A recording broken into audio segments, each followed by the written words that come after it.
আমি তোমাকে গোটা বিশ্ব মানুষের জন্য করুণা হিসাবে পাঠিয়েছি, রহমত হিসাবে পাঠিয়েছি। ও মোহাম্মদ,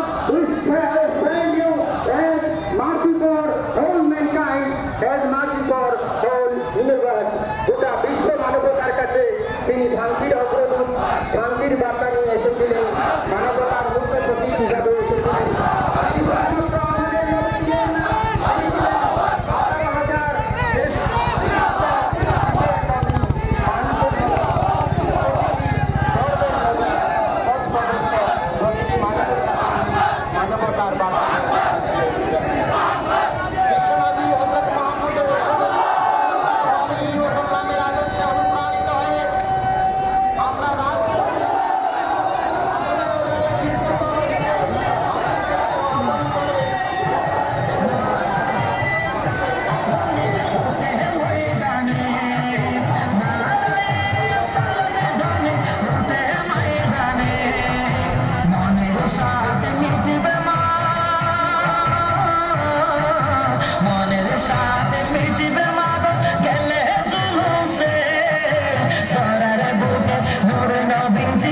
She